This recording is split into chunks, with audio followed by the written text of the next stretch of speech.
வணக்கம். நீங்கள் இணைந்திருப்பது ஜெஃப்னா ஃபெஸ்டின் காலை நேர தலைப்புச் செய்திகளோடு.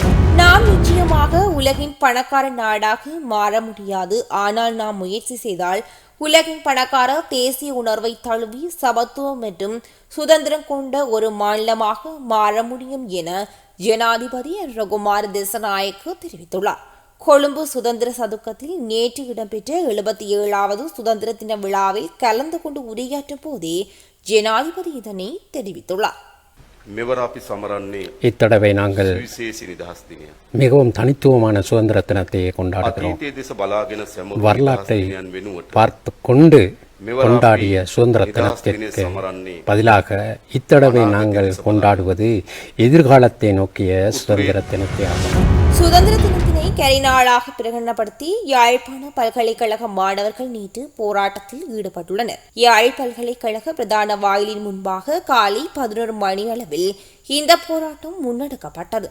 அத்துடன் யாழ்ப்பாண பல்கலைக்கழக பிரதான கொடி கம்பத்தில் பரந்த தேசிய கொடி மாணவர்களால் இறக்கப்பட்டு கருப்பு கொடி ஏற்றப்பட்டது. மேலும் பல்கலைக்கழக சூழலில் கருப்பு கொடிகளும் பறக்க விடப்பட்டிருந்தது.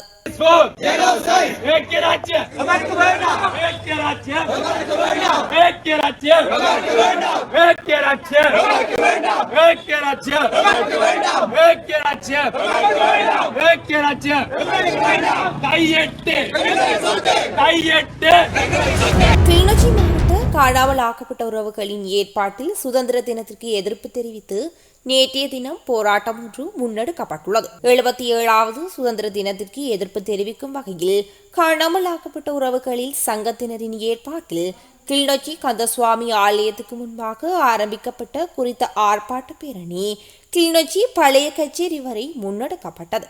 போராட்டத்துக்கு வலுச்சேர்க்கும் வகையில் பாராளுமன்ற உறுப்பினர் சிவஞான ஸ்ரீதரன் மற்றும் கஜேந்திரகுமார் பொன்னம்பலம், முன்னாள் பாராளுமன்ற உறுப்பினர்களான செல்வராஜா கஜேந்திரன், சிவாஜிலிங்கம் உள்ளிட்ட அரசியல் பிரமுகர்கள், சிவில் அமைப்புகளின் பிரதிநிதிகள் உள்ளிட்ட பலரும் கலந்து கொண்டனர்.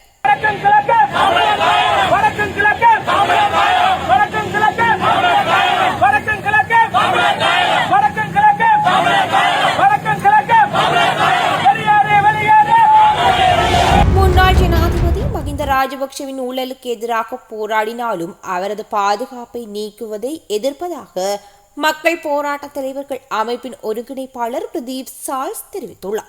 கொழும்பில் இடம்பெற்ற ஊடகவியலாளர் சந்திப்பில் கலந்து கொண்டு கருத்து தெரிவிக்கும் போதே அவர் இவ்வாறு தெரிவித்துள்ளார்.